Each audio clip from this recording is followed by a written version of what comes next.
اردو آواز T V. السلام علیکم لسنرز اینڈ ویورز، میں ہوں آپ کی ہوسٹ نصرت جہاں۔ VIP گپ شپ ایپیسوڈ 7 میں آج جو ہمارے ساتھ قابل احترام ہستی شامل گفتگو ہیں، ان کے تعارف کا حق تو میں ادا نہیں کر سکتی، آپ کے لیے اپنے جذبات کچھ یوں بیان کرنا چاہوں گی۔ چراغ علم کو اس نے میرے بھیتر جگایا ہے، پکڑ کر ہاتھ اس نے ہی مجھے لکھنا سکھایا ہے، کٹیلی راہ پر اس نے مجھے چلنا سکھایا ہے، گھنے تاریک جنگل میں مجھے جلنا سکھایا ہے۔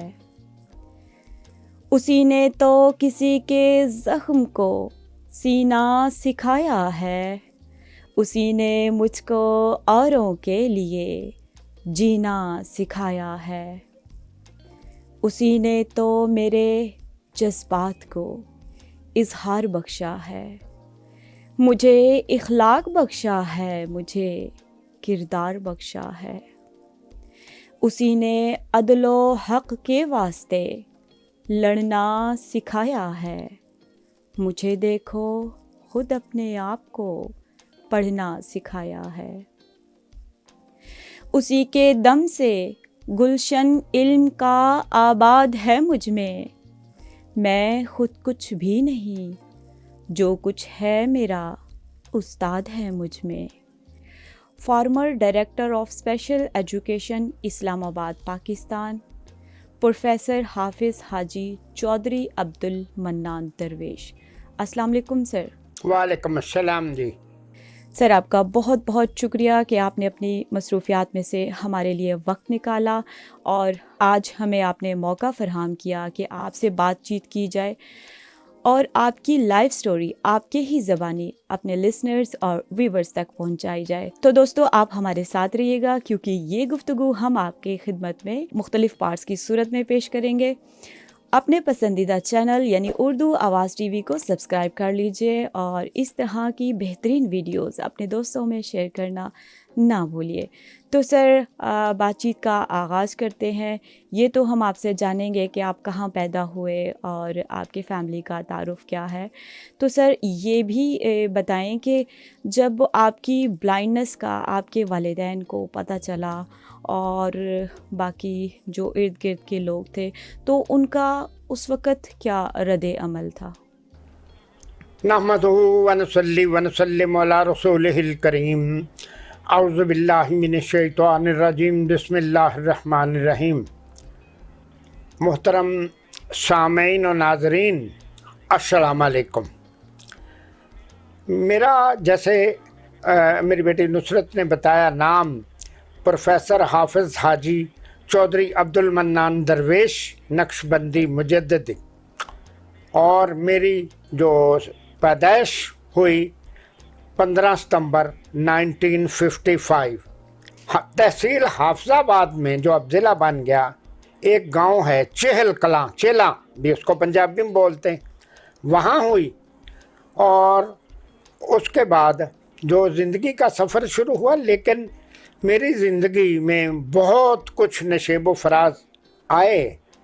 سب سے پہلے تو معاملہ یہ ہوا کہ ہمارے، تھوڑا سا بیک گراؤنڈ بتا دوں کہ ہمارے ننہال جو تھے وہ انڈیا میں سے مائگریٹ کر کے آفٹر 1947 ادھر آ گئے تھے، گاؤں میں آباد ہوئے، اور ہمارے جو دادا وغیرہ، دادیال یا والدین وغیرہ، وہ میرے جو والد تھے وہ امرتسر سے ان کے بڑے بزرگ آئے اور پاکستان بننے سے کافی پہلے ہی ادھر سرکاری ملازمتیں شروع کر دیں، اور وہ ادھر پہلے ہی سیٹ تھے۔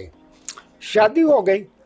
اب پہلا یہ ہوا کہ میں ان کا جو پہلا بچہ ہوا تو وہ بچہ بلائنڈ ہو گیا۔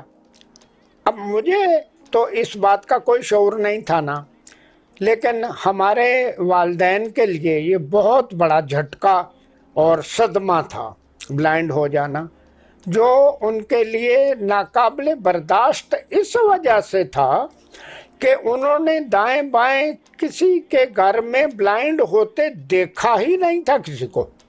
یہ ایک معاملہ زیادہ پریشان کن تھا. اب جو میری عمر سال 1.5-2 کی ہوئی، اب کہتے ہیں کہ میری شکل بڑی خوبصورت تھی یا لوگوں کی ہمدردی، لیکن ایک بات ہوتی تھی. سب سے پہلے جو میرے اوپر، میرے ذہن کے اوپر پریشر پڑنا شروع ہوا لاشعوری طور پہ، جو بھی باہر سے کوئی عورت آئے، کوئی مرد آئے، میرے والد کو کوئی ملنے والے آئے، ان کے دوست آئے، اوہو کتنا خوبصورت بچہ تھا. تو کیا ہوا، لیکن والدین کو پتہ ہوتا تھا نا کہ انہوں نے یہی کرانا ہے، بات کرنی کہ یہ نابینا یا بلائنڈ کیسے ہو گیا. وہ اشاروں سے مختلف طریقوں سے روکتے تھے کہ وہ یہ بات نہ کہے. لیکن اب مجھے تو اندازہ ہو جاتا تھا نا، شروع میں زیادہ نہ ہوا ہو، آہستہ نہیں اس کو اٹھایا کیوں ہوا ہے. کبھی کسی نے کہنا اینک کیوں لگائی ہوئی، ایسے لگا دیتے تھے. ذرا بڑا ہوا تو بہرحال مجھے اپنے بلائنڈ ہونے کا احساس والدین کی نسبت خود بہت ہی ارلی ایج میں، میرے خیال میں 2-2.5 سال کی عمر میں نے احساس مجھے صحیح ہو گیا تھا کہ میں ٹوٹلی بلائنڈ ہوں. اس وقت میں اپنے خاندان میں ددھیال ننہال جو بھی تھا، دور دور تک نہ اس وقت نہ اب ہمارے ان خاندانوں میں کوئی بلائنڈ یا ایسا بھی نہیں جیسے ہم لو ویژن کہتے ہیں، تھوڑی نظر کمزور ہوئی، ایسا بھی کوئی نہیں ملا. لیکن جو ہونا تھا، اب اس تقریباً 65 سال کی عمر ہو گئی میری، تو اب یہ ہوا کہ صرف ہمارے ہی گھر میں 8 لوگ بلائنڈ ہیں. یہ بڑی ایک اہم بات ہے کہ میں نے عرصہ گزارا. اب ہم 8 لوگ بلائنڈ ہیں، لیکن وہاں پہ ہی ابھی رکتے ہیں. بلائنڈنس ہوئی کیسے، یہ ایک بڑا المناک افسانہ ہے، اور اس پہ جتنا افسوس کر لیا جائے کم. جتنے منہ اتنی باتیں، بلکہ منہ کم ہی تھے، باتیں ہی زیادہ تھیں. کہ جی جب بچہ میں پیدا ہوا تو دایا جو تھی وہ اس کی نظر کمزور تھی، تو اس کی کوتاہی کی وجہ سے آنکھوں میں صابن پڑ گیا تھا. اچھا، کوئی اس وجہ سے وہ دایا، وہ اس کی نظر ہی نہیں تھی، اتنی کمزور. کسی نے کہا جی جادو گنڈا، کسی نے کہا جی میرے والد نے فلاں کوئی وظیفے کیے تو وہ جن بوت کوئی تھے یا بلائیں وغیرہ، تو وہ خلاف ہو گئی تو انہوں نے مجھے بلائنڈ کر دیا. اب آپ یقین کریں کہ اگلے 20 سال اتنی ٹینشن ہوئی دونوں خاندانوں میں. اب ہمارا تعلق کیونکہ راجپوت برادری سے ہے، وہاں اس دور میں طلاق کا رواج نہیں تھا. میں ابھی سوچتا ہوں کہ اگر طلاق کا رواج ہوتا تو اچھا ہی ہوتا، کم از کم اس مستقل ٹینشن سے جان چھوٹ جاتی. لیکن یہ ہے کہ آخر میں تقریباً 15-20 سال کے بعد جب میرا چھوٹا بھائی پیدا ہوا جس کا نام عبد النعمان ہے، تو پھر احساس ہوا کہ یہ کوئی اور چکر تو نہیں تھا. پھر اس کے بعد جب میرا تیسرا بھائی عبد الرؤف پیدا ہوا، ان کی ڈیٹیل بعد میں کریں گے، تو پھر احساس ڈاکٹروں کو دکھایا، وہ پیدائشی بلائنڈ تھا. مجھے جس ڈاکٹر، حکیم، پیر، فقیر، یعنی 15-20 سال انہوں نے زندگی میں، میرے والدین نے ہر جگہ کوشش کی، لیکن کوڑی کا فائدہ نہیں ہوا. وہ جو مسائل تھے، توہمات تھی، وہ اور زیادہ ہوتی گئی. لیکن جب وہ نعمان اور عبد الرؤف خاص طور پہ پیدا ہوا تو ڈاکٹروں نے شروع میں بتا دیا کہ یہ تو بچہ بلائنڈ ہے اور اس کی سر کی ہڈی بڑی ہوئی ہے، اس کا علاج نہ کرانا. بالکل بون اسپیشلسٹ کہہ رہا ہے کہ اس کا علاج نہ کرانا، اس نے چند دنوں کے بعد مر ہی جانا، ہڈی بڑھے گی نا تو مر جائے گا. اور ابھی تک ماشاءاللہ وہ عبد الرؤف گریڈ 18-19 میں کام کر رہا ہے، سینئر پروفیسر ہے MA کالج لاہور میں. وہ جینا مرنا تو بعد کی بات ہے، وہ تو اللہ کے کام ہے نا. لیکن یہ ایک بات صحیح ہو گئی کہ یہ کوئی بیماری کی وجہ ہے اور کوئی جن بوت یا اس طرح کی سلیکنس، سستی، کاہلی، وہ یہ نہیں ہے، یہ سارے لوگوں کے بنائے ہوئے مفروضے ہیں۔ یہ بات بڑی پریشان کن تھی کہ میں، ہمارے بھائی یا ہمارے والدین، دوسرے بہن بھائی، ہم کل ٹوٹل 10 بہن بھائی ہیں، جن میں سے 7 بالکل ٹھیک ہیں، اور لیکن وہ یہی سمجھتے تھے، ہم بھی سمجھتے تھے کہ یہ مصیبت صرف ہمارے اوپر آئی ہے۔ کوئی کہے جی وہ گناہوں کا نتیجہ، وہ ہندوانہ فلسفہ، کوئی کہے جی کسی نے میرے والد کو یہ بات کہہ دی کہ فلاں جگہ پہ شادی کی کوشش کی تھی انہوں نے، تو اس عورت کی ایک آنکھ نہیں تھی تو انہوں نے وہ ریجیکٹ کر دیا، اس کی سزا ملی۔ کوئی کچھ کہہ رہا تھا، کوئی کچھ کہہ رہا تھا۔ تو یہ بات تھی۔ وہ جب ہم کمیونٹی کے ساتھ اٹیچ ہو گئے، پھر تو یہ سمجھ آئی کہ لاکھوں نہیں، کروڑوں لوگ بلائنڈ ہیں، کروڑوں لوگ بلائنڈ ہیں۔